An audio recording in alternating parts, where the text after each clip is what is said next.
Buenas tardes. Muchas gracias por estar aquí. Muchas gracias por acompañarnos en esta tarde lluviosa, lluviosísima. Quiero agradecer a la decana de la Facultad de Artes y Humanidades y al equipo de la Oficina de Comunicaciones por facilitar esto. Creo que es una buena oportunidad para hablar de nuestras inquietudes y nuestro trabajo de otras maneras y con otras personas, y pues me parece muy entretenido compartir estas lecturas con ustedes. Todo comienza con esa pregunta tan común en estos días de, bueno, por favor, dígame qué hago, recomiéndame algo, qué leo, qué puedo leer, Dios mío, qué leemos, qué cosa tan horrible con la obsesión con mantenernos entretenidos. ¿Cómo me entretengo? ¿Qué hago que sea distinto? La verdad es que en estos días, pues yo he trabajado lo mismo o más de lo que trabajo normalmente. Yo no he tenido mucho tiempo libre, pero se asume que todos estamos como despachados y que qué rico leer y que hay más tiempo libre. Entonces, no sé, hagamos pan, tejamos un suéter, cuidemos las matas y leamos alguito.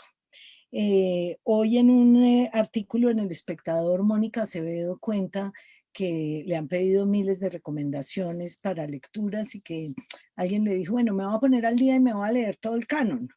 Entonces, bueno, es muy difícil y Mónica, claro, lo explica muy bien, pero pues ponerse al día en tareas literarias y pues leerse el canon son proyectos monumentales que tal vez no es el caso emprender por ahora. Sin embargo, pues explorar esto que nos está agobiando por estos días, pues tiene mucho interés tratar de entender a través de la literatura. Para mí ese es como el único lugar donde uno entiende cosas, entender lo que nos está pasando, entender cómo funcionar, entender este virus. Claro que pues entender lo que se dice entender este virus, pues yo creo que eso no se va a poder, ¿no? Este virus que no es un ser normal o no sé, ¿es un ser o no es un ser? No sé. Los genetistas nos explican que no es un ser normal, pero vuela en el aire, devora los pulmones, es un ser totalmente incomprensible. Yo renuncio a entender este bicho. Pero lo que me está pasando a mí, más allá de la causa por la cual me está pasando, eso sí lo puedo entender y creo que el espacio mejor para hacerlo, como ya dije, es la literatura. Estoy en cuarentena, no puedo salir, hay una peste, hay una plaga, hay una amenaza de enfermedad y muerte, está en todas partes, es invisible. Como decía Flaubert sobre el autor de una obra literaria, debe estar en todas partes, pero nadie lo debe poder ver. Eh, es una pandemia, ataca a todo el mundo, está en todos los países. Tengo que cuidarme, ya estoy en edad de riesgo, no quiero contagiarme, no quiero contagiar a nadie, no quiero morirme todavía, no quiero morirme ahogada con los pulmones mordisqueados por un bicho que no es un bicho, pero que sí me devoró. En fin, ahí están todas mis palabras de hoy. Peste, plaga, pandemia, confinamiento, cuarentena, contagio.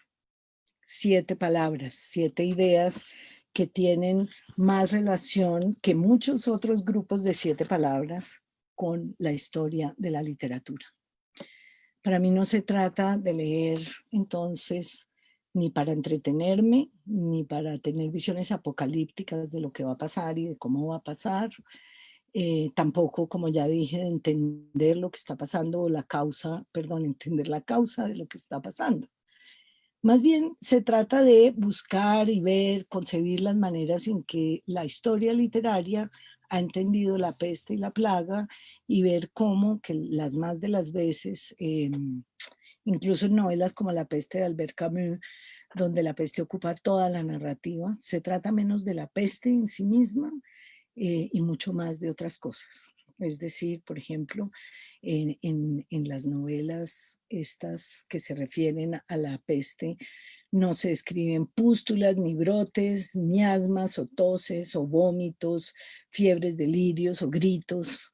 Esas cosas se ven mucho mejor en otras novelas, en realidad, en las novelas naturalistas de Émile Zola, como en Naná, donde la protagonista muere así, desfigurada, destrozada por la viruela, en medio de la fiebre y el delirio. O incluso en escenas famosísimas como la muerte de Madame Bovary, la muerte de Emma Bovary en Madame Bovary, por ejemplo. No, en las novelas de la plaga está para otra cosa. La plaga es ambiente, pretexto, subtexto, excusa, germen, epílogo.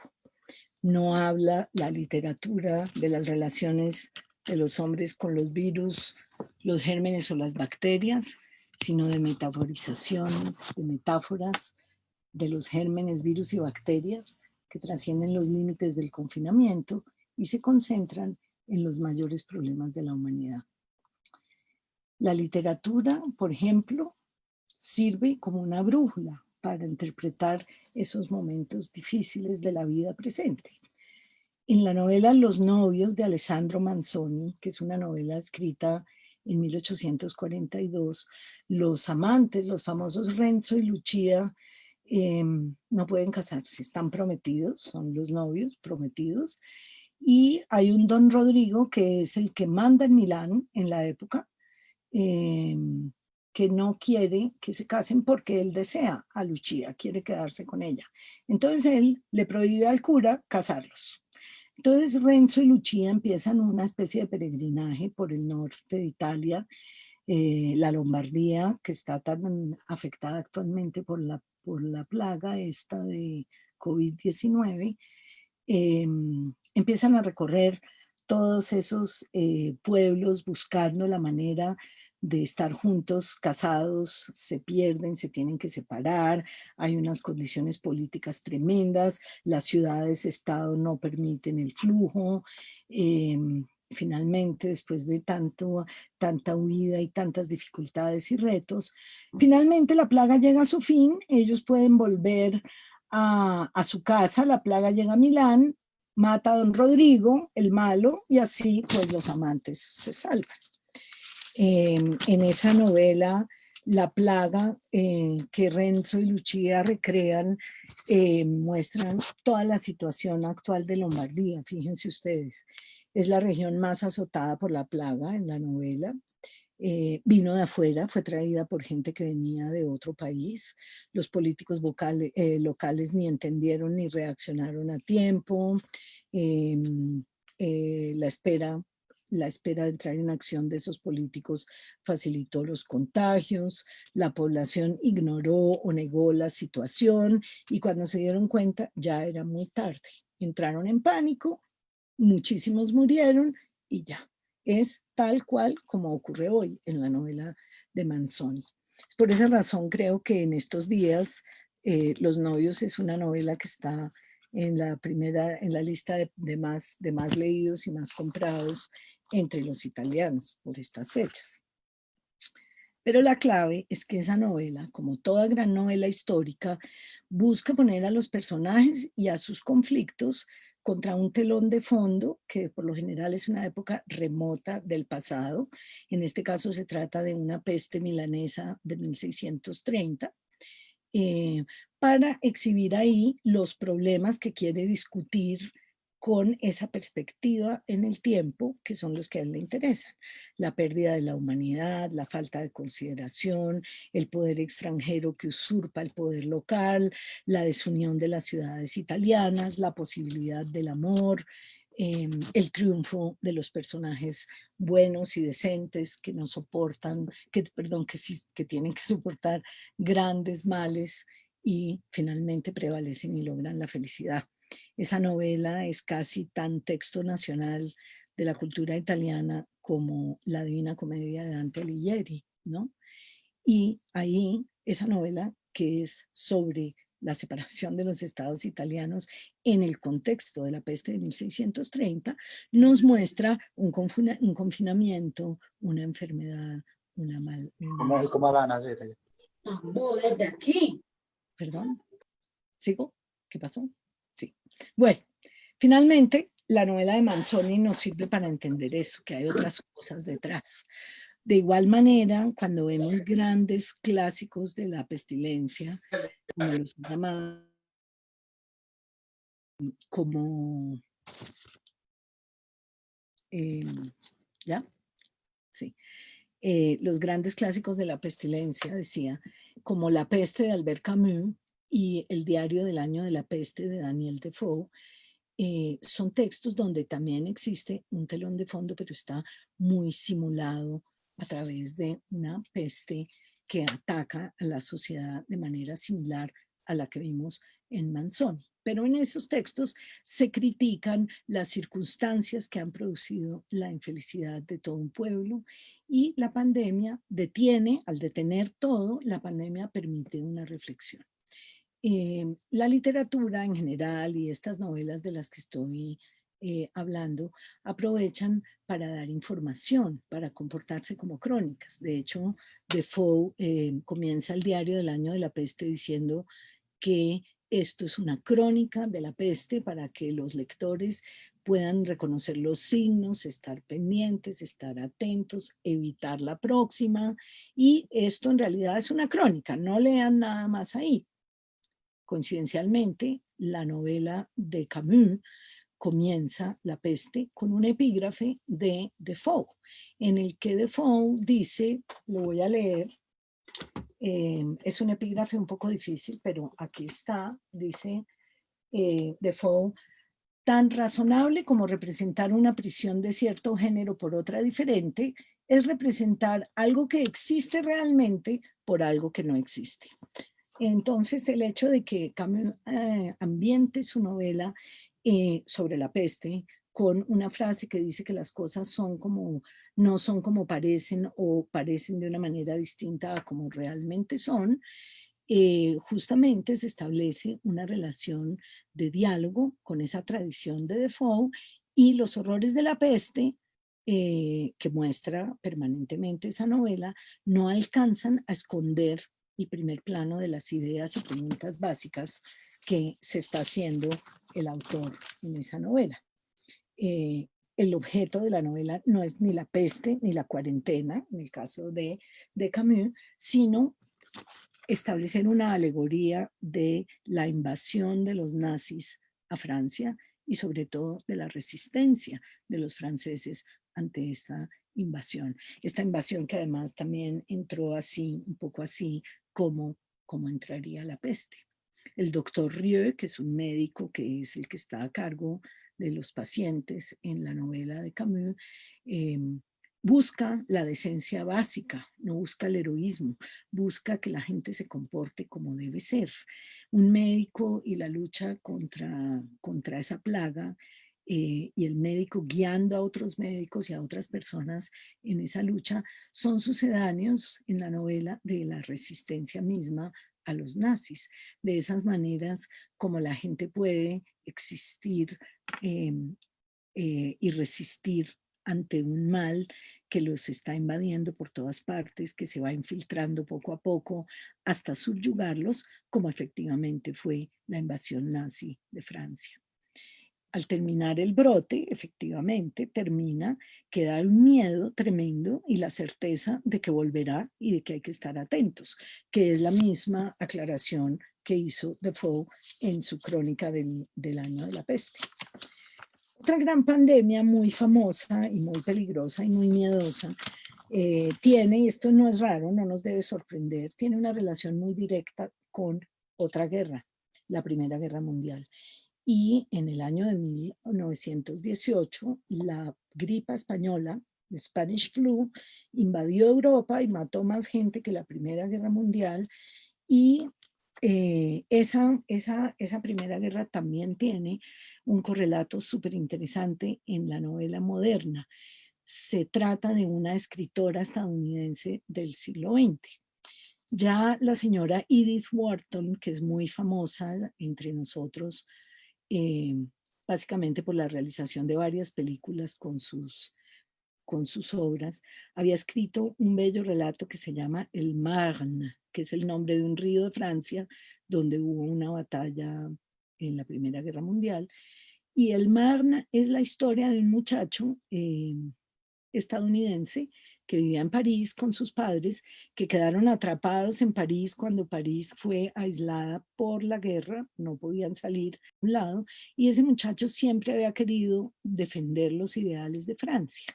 Finalmente para él, pues para él Francia era como el foco de toda la civilización y de toda la cultura. Para él fue terrible cuando le tocó irse para Estados Unidos y no pudo alistarse nunca en el ejército estadounidense para luchar en Francia, ni cuando estaba en Francia, ni cuando se fue a Estados Unidos, ¿no?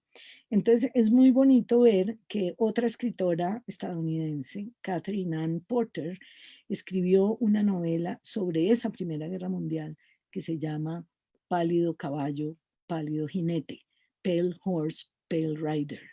Esa novela es sobre una mujer que se llama Miranda, que visita un pabellón con otras muchachas de la sociedad local, visita un pabellón de soldados enfermos que acaban de volver de la guerra en Francia. Esos soldados que sí pudieron ir a la guerra en Francia durante la Primera Guerra Mundial. Y vuelven heridos y enfermos y están en un pabellón y las niñas bien de la ciudad van a visitar ese pabellón de enfermos. Esa muchacha Miranda es una persona normal, trabaja, tal, tal. Conoce a, no ahí, pero sí por fuera, un muchacho de Texas, muy ingenuo, muy prototipo del americano ingenuo. Adam se enamora de él y en un momento dado, pues pasan un montón de cosas entre ellos, pero Miranda empieza a enfermarse, empieza a sentir fiebre, a sentir vértigos, a estar con mucha tos, está muy enferma, ella se encierra, Adam se ha ido a alistarse en el ejército y cuando él vuelve, ella está muy mal, muy sola, muy aislada. Él la alimenta, la cuida, le ayuda, le hace calditos de pollo, le da la comida, la hace comer, le compra un termómetro, le toma la temperatura, la cuida muchísimo y finalmente él pues decide que hay que llevarla al hospital. Ya es igualito como está pasando ahorita, ¿no? Es necesario esperar a que los síntomas sean no sé cómo para llamar a la ambulancia. Entonces cuando llegaron a ese momento, llaman a la ambulancia, se llevan a Miranda y a él no lo dejan entrar a verla nunca. Ella queda aislada en el hospital, él se va, él tiene que cumplir con su compromiso de estar en el ejército y se va para la guerra.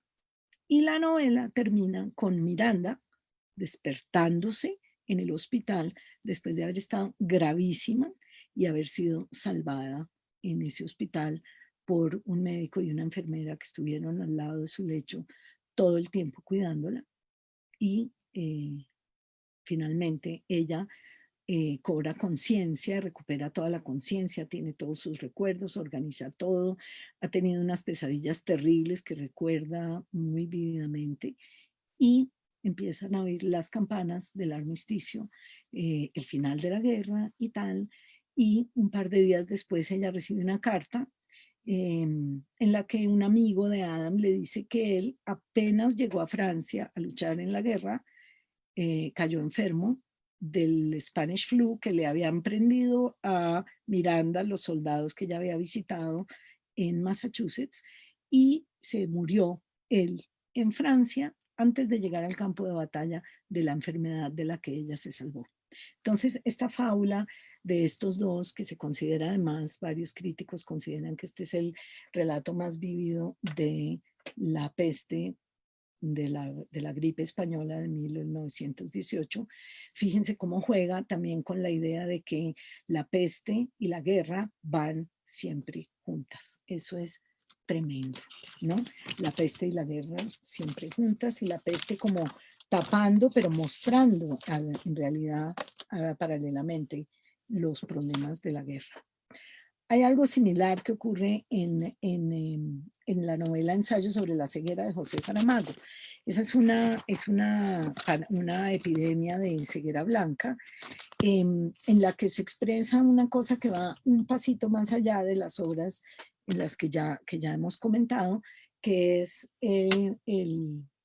digamos, una crítica a la manera como la gente en la sociedad se ha vuelto incapaz de ver los problemas que realmente azotan a esa sociedad, ¿no? Entonces, toda esta cantidad de ciegos que van cayendo uno tras otro en la ceguera, no pueden ver el camino, y eso es como una otra alegoría de otra cosa distinta para la que se usa una epidemia en la que van sucumbiendo muchas personas, ¿no?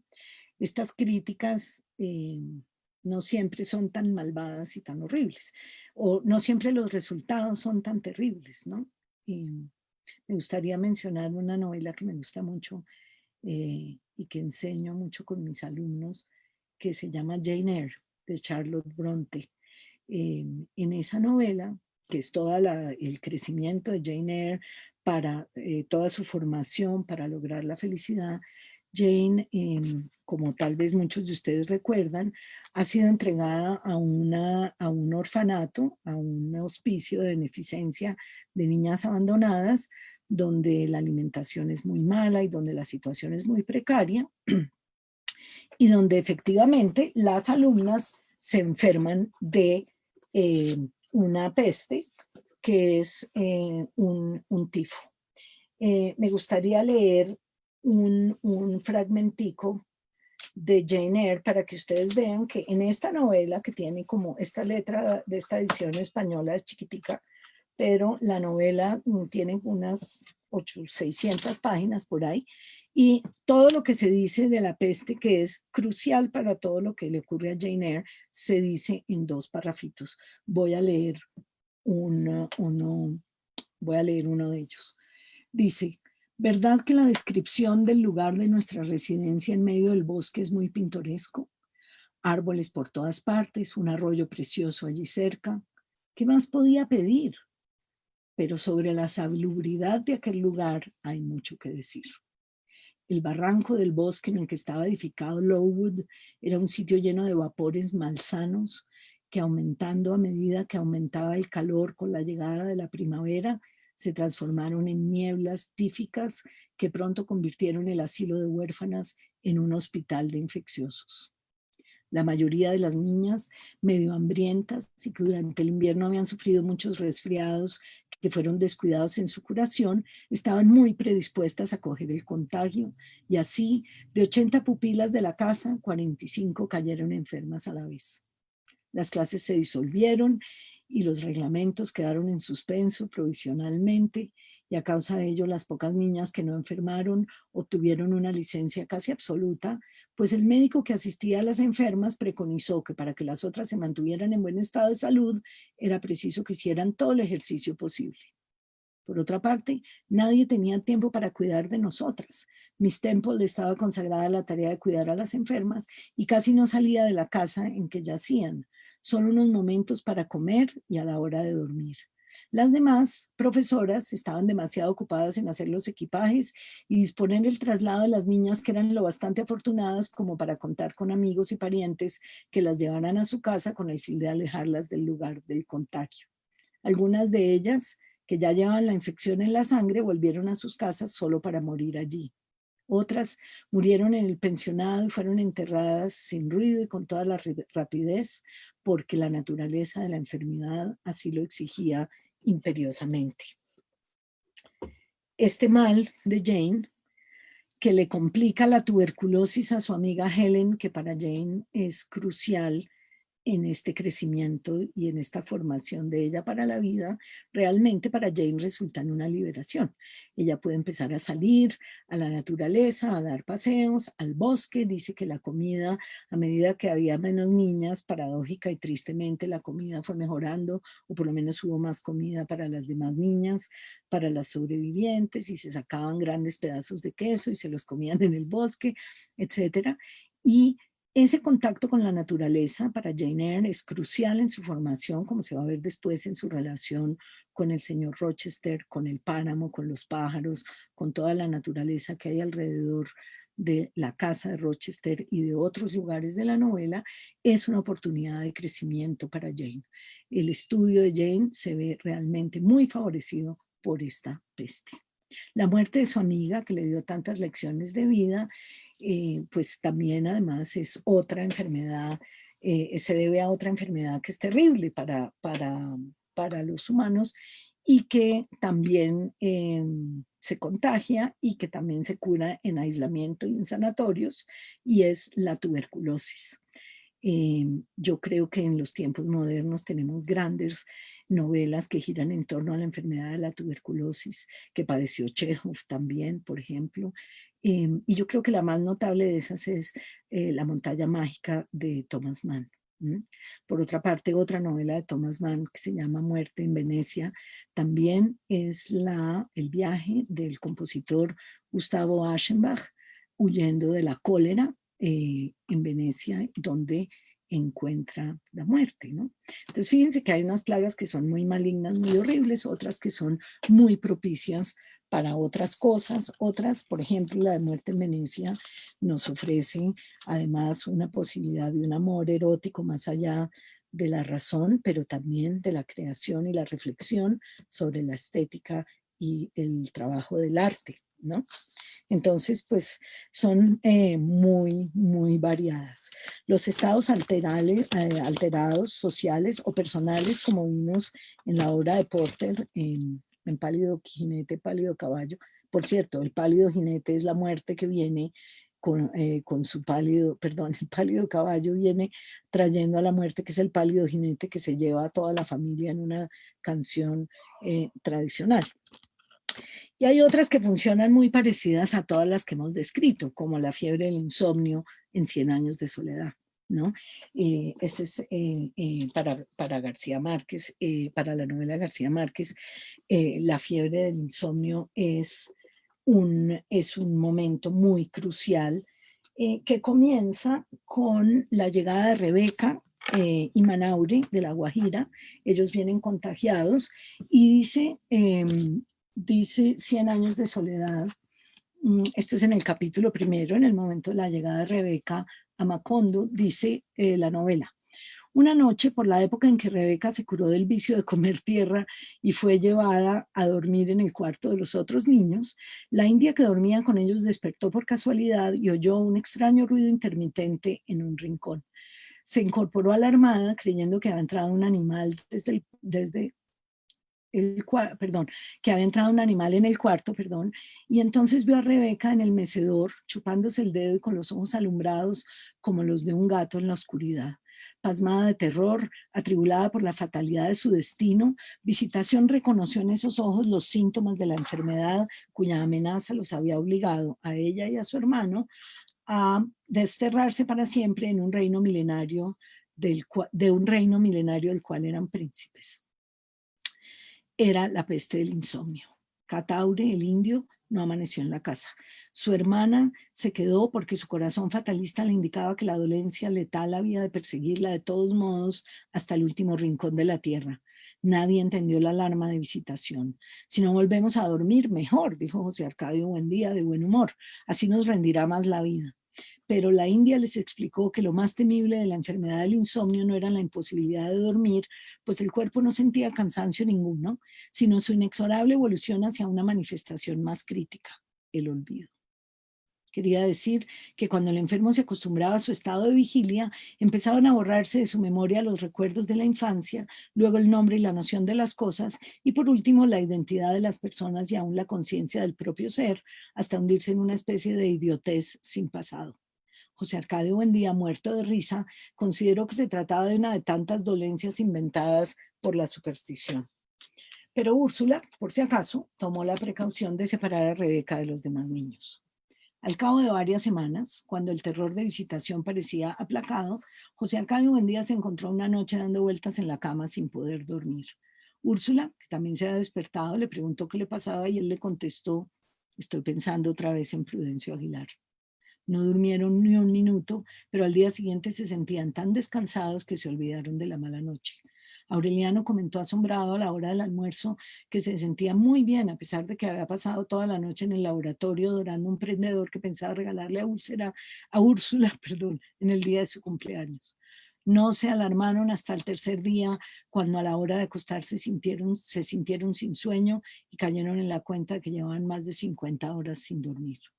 Los niños también están despiertos, dijo la india con convicción fatalista. Una vez que entra en la casa, nadie escapa a la peste. Habían contraído, en efecto, la enfermedad del insomnio. Úrsula, que había aprendido de su madre el valor medicinal de las plantas, preparó e hizo beber a todos un brebaje de acónito, pero no consiguieron dormir, sino que estuvieron todo el día soñando despiertos. En ese estado de alucinada lucidez, no solo veían las imágenes de sus propios sueños, sino que los unos veían las imágenes soñadas por otros, por los otros, perdón. Era como si la casa se hubiera llenado de visitantes. Sentada en su mecedor en un rincón de la cocina, Rebeca soñó que un hombre muy parecido a ella, vestido de lino blanco y con el cuello de la camisa cerrado por un botón de oro, le llevaba un ramo de rosas. Lo acompañaba una mujer de manos delicadas que separó una rosa y se la puso a la niña en el pelo. Úrsula comprendió que el hombre y la mujer eran los padres de Rebeca, pero aunque hizo gran esfuerzo por reconocerlos, confirmó su certidumbre de que nunca los había visto. Mientras tanto, por un descuido que José Arcadio Buendía no se perdonó jamás, los animalitos de caramelo fabricados en la casa seguían siendo vendidos en el pueblo. Niños y adultos chupaban encantados los deliciosos gallitos verdes del insomnio, los exquisitos peces rosados del insomnio y los tiernos caballitos amarillos del insomnio, de modo que el alba del lunes sorprendió despierto a todo el pueblo. Al principio nadie se alarmó. Me voy a saltar un pedazo porque este fragmento es muy maravilloso, pero muy largo, para leer esta parte final. Cuando José Arcadio Buendía se dio cuenta de que la peste había invadido el pueblo, reunió a los jefes de la familia para explicarles lo que sabía sobre la enfermedad y se acordaron medidas para impedir que el flagelo se propagara a otras poblaciones de Ciénaga. Fue así como se quitaron los chivos como le quitaron a los chivos las campanitas que los árabes cambiaban por guacamayas y se pusieron a la entrada del pueblo a disposición de quienes desatendían los consejos y súplicas de los centinelas e insistían en visitar la población. Todos los forasteros que por aquel tiempo recorrían las calles de Macondo tenían que hacer sonar su campanita para que los enfermos supieran que estaban sanos. No se les permitía comer ni beber nada durante su estancia, pues no había duda de que la enfermedad solo se transmitía por la boca y todas las cosas de comer y de beber estaban contaminadas por el insomnio. En esta forma se mantuvo la peste circunscrita al perímetro de la población. Tan eficaz fue la cuarentena, llegó el día en que la situación de emergencia se tuvo por cosa natural y se organizó la vida de tal modo que el trabajo recobró su ritmo y nadie volvió a preocuparse por la inútil costumbre de dormir. Tan García Márquez, ¿no? Y qué coincidencias tan tremendas con nuestro momento actual. Muy bien. En El amor y los tiempos del cólera, también con alusión a la epidemia del cólera, se piensa, o parece que Florentino Ariza logra, gracias al amor, superar la pandemia de la cólera. Muy bien. Hay otras maneras de Emily Brontë. El señor Lockwood, que es el arrendatario del personaje principal, el señor Heathcliff, se va a visitar a Heathcliff y de vuelta, después de unas peripecias horrorosas que todos ustedes deberían leer porque son fantásticas, que rozan con el ámbito de la novela gótica, el señor Lockwood tiene que caminar en la nieve unas horas, se pierde, horrible, cae más nieve, se resfría, horrible, y llega a su casa. Y el ama de llaves que hay en esa casa, que ha sido ama de llaves de las familias involucradas en la historia durante muchos años, empieza a cuidarlo, le traen unas agüitas calientes, unos tés, le ponen plastos para bajarle la fiebre, el hombre está supremamente resfriado, la posibilidad de llegar a conocerlo, ¿no? El miedo también conduce a esos descubrimientos, ¿no? Conduce a, por ejemplo, examen de conciencia.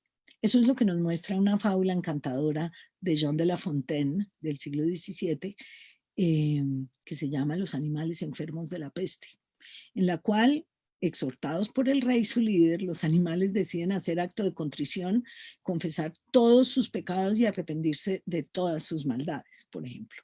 Eso es porque están enfermos y tienen miedo de morir y tienen miedo de que al morir sin haberse arrepentido y sin haber confesado, pues van a morir malamente, digamos, ¿no? Entonces la toma de conciencia, el examen de conciencia también es un producto de, digamos, el vigor religioso de eventos como una peste demoledora, una pandemia asesina. Muy bien. Pero hay otros que son mucho más terribles, como la idea del castigo divino. Aquí yo quiero mencionar, mi Biblia académica y verdadera se quedó atrapada en mi oficina, entonces aquí uso una Sagrada Biblia familiar que no es muy profesional, digamos, pero funciona divinamente. Estoy mirando el libro Éxodo y estoy viendo el capítulo octavo. Capítulo octavo, versículo, se me acaba de perder el versículo, octava plaga, aquí está. Es la octava plaga que lanza Dios contra Egipto en represalia porque el faraón tiene al pueblo de Israel sometido y esclavizado en sus tierras. A ver, perdón, un momentico, porque se me está perdiendo.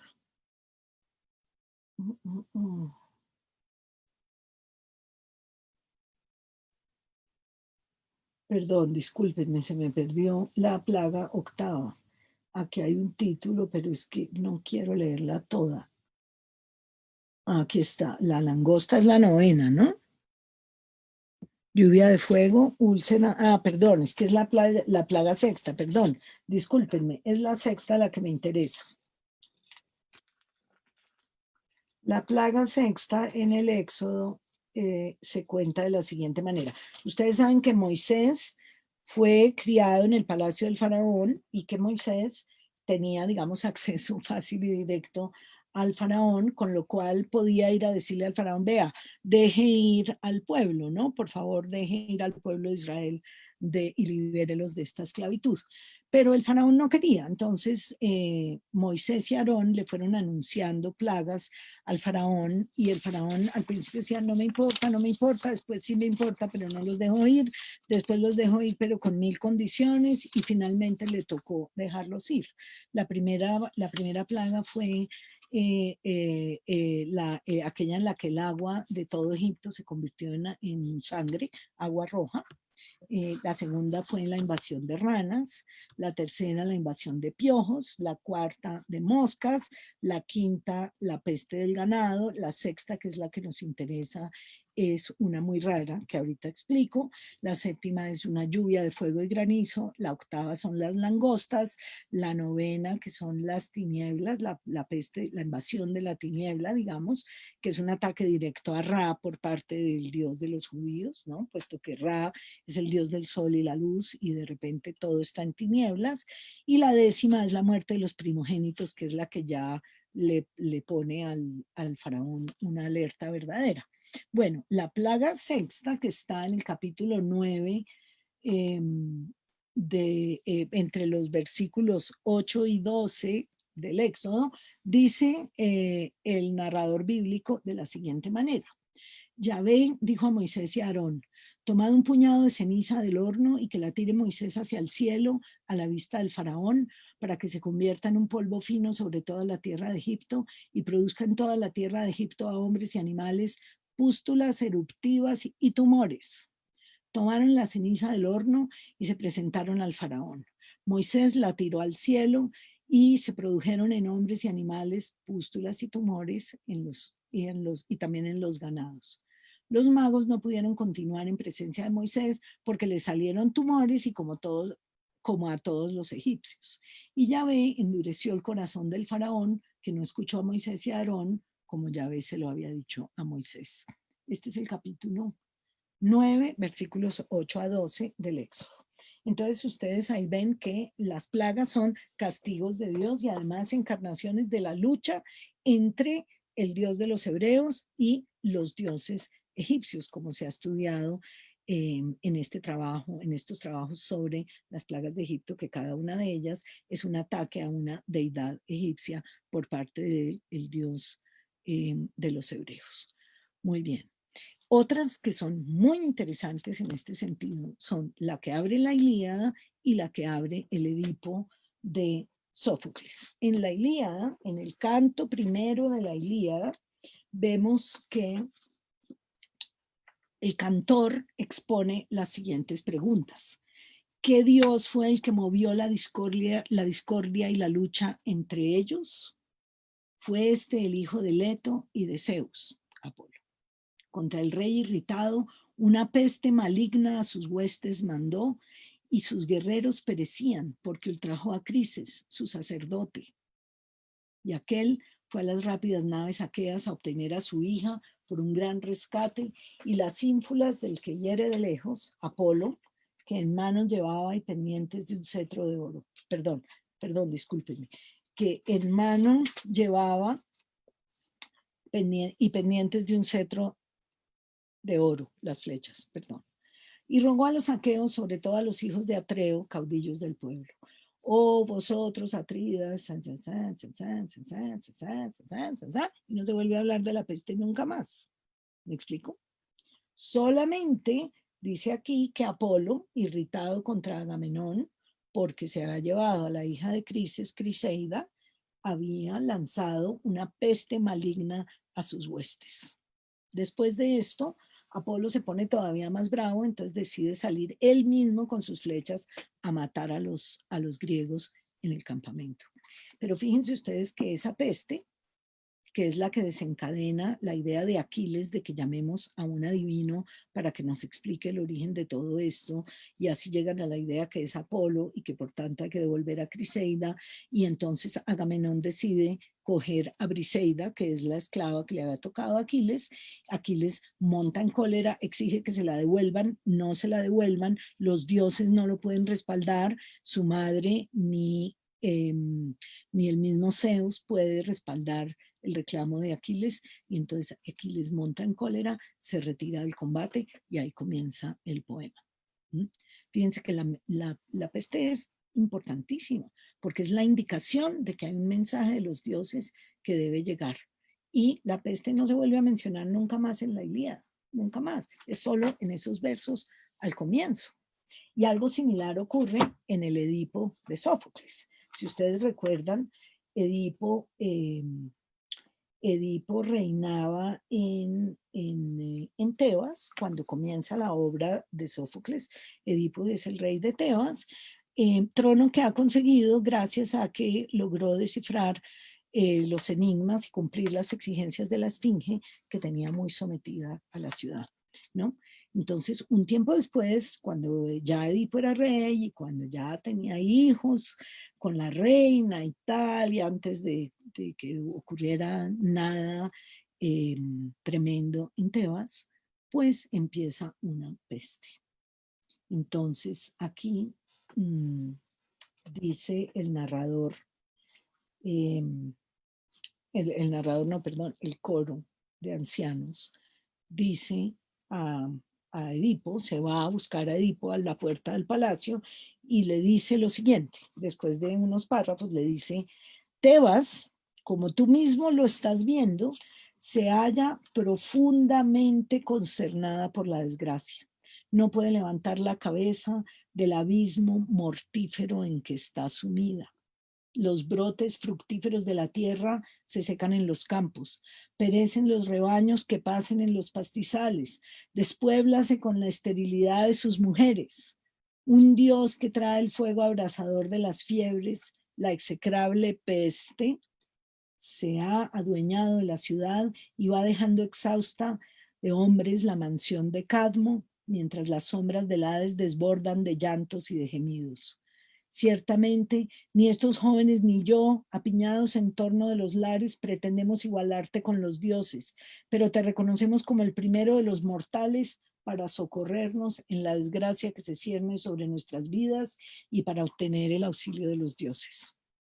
Nuevamente, como ustedes saben, en una trama delirante de persecución de la verdad, Edipo va descubriendo, se compromete totalmente a que él va a salvar esa ciudad, pase lo que pase, y va a enfrentar a ese monstruo que está produciendo la pestilencia y lo va a matar él con su propia mano, etcétera.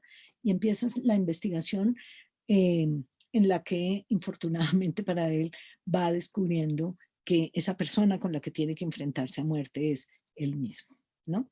Si no hubiera habido la peste, nuevamente, no se habría podido iniciar el problema de investigar qué es lo que tiene molestos a los dioses y qué es lo que está causando la pestilencia, ¿no? En este caso, pues es el incesto y el parricidio, perdón, de Edipo. En el caso de la Ilíada es el atrevimiento de Agamenón con respecto al sacerdote de Apolo, Crises. Entonces, pues realmente, fíjense que esas pestes son unos momentos mínimos, chiquiticos, determinante, cortísimos. La peste está ahí, es una circunstancia de fondo, pero no se desarrolla narrativamente. ¿Mm? Para terminar, me gustaría leerles una escena de la obra de William Shakespeare, Romeo y Julieta, que nadie reconoce como una obra signada por la peste, aunque como se ha escrito recientemente en muchos artículos culturales, de prensa, en los periódicos, Shakespeare vivió de pestilencia en pestilencia a lo largo de su vida. Hubo muchas epidemias, hubo muchas cuarentenas, los teatros estuvieron cerrados mucho tiempo, en fin. Pero, si ustedes recuerdan, Romeo y Julieta se separan para evitar una catástrofe entre sus dos familias y tienen un plan que es que Julieta va a aparecer muerta y su familia sí va a permitir su amor, digamos, va a aceptar este hecho. Y Romeo, que ha sido mandado al exilio por su familia también porque ha matado a uno de los parientes cercanos de Julieta en esta confrontación entre las dos familias, Romeo debe ser alertado de este plan de Julieta, de manera que él llegue, Julieta se despierte y puedan estar juntos, ¿no? Ese es el plan que tienen los amantes. Estoy en el acto quinto de Romeo y Julieta, en la segunda escena en la que participan Fray Juan y Fray Lorenzo. Llega Fray Juan y dice: Santo fraile franciscano, hermano, ¡hey! Fray Lorenzo le pregunta, no, dice, perdón, Fray Lorenzo, esa voz debe ser la del fraile Juan. Bienvenido de Mantua. ¿Qué dice Romeo? O si viene por escrito su pensamiento, dame la carta, dámela rápido. Y dice Fray Juan lo siguiente: yendo en busca de un hermano descalzo de nuestra orden que se hallaba en esa ciudad visitando a los enfermos para que me acompañara a buscar a Romeo en Mantua, ¿verdad? Y al dar con él, los celadores de la población, por sospechas de que ambos habíamos estado en una casa donde reinaba la peste, sellaron las puertas y no nos dejaron salir. De suerte que aquí tuve que suspender mi diligencia para ir a Mantua. Fray Lorenzo, aterrado, dice: ¿pero quién le llevó entonces mi carta a Romeo? Y dice Fray Juan: no pude mandarla. Aquí está de nuevo, tómala. ¿Mm? Ni pude hallar el mensajero alguno para traerla. Tal temor tenían todos a contagiarse. Fray Lorenzo dice: suerte fatal. Por mi santa orden, que no era insignificante la misiva, sino que encerraba un mensaje de gran importancia y cuyo descuido puede acarrear graves consecuencias. Fray Juan, ve a buscarme una palanca de hierro y tráemela a mi celda sin tardanza. Fray Juan dice: voy por ella, hermano, y se va, y se queda solo Fray Lorenzo y dice: fuerza es que yo solo vaya ahora al panteón. La hermosa Julieta despertará dentro de 3 horas. ¿Cómo va a maldecirme por no haber tenido noticia Romeo de estos sucesos? Pero escribiré otra vez a Mantua y ocultaré a ella en mi celda hasta que llegue Romeo. Pobre cadáver viviente, encerrado en la tumba de un muerto. Y ese es el fin de la escena segunda del acto quinto de Romeo y Julieta. Entonces, como ustedes pueden ver, todo todo el desenlace de la tragedia de Romeo y Julieta se debe a que hay una peste y la carta no puede llegar por la peste.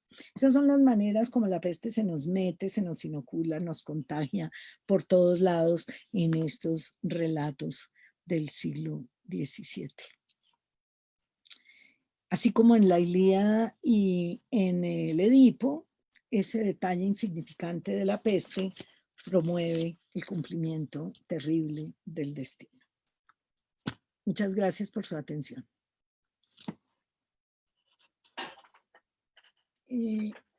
A ver. No sé si alguien tiene alguna pregunta. Ahí en esta diapositiva está la lista de las obras que mencioné con sus fechas más o menos establecidas y bueno, estoy atenta a preguntas que quieran hacer algunos. Creo que todavía tenemos un poco de tiempo, ¿no? 4 minutos para las 5, tenemos un tiempito.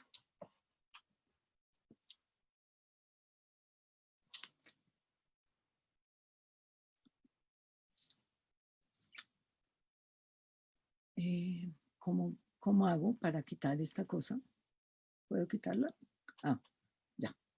Ah, perdón. No sé si alguien quiere hacer alguna pregunta o tiene una sugerencia de otras lecturas que yo pueda hacer.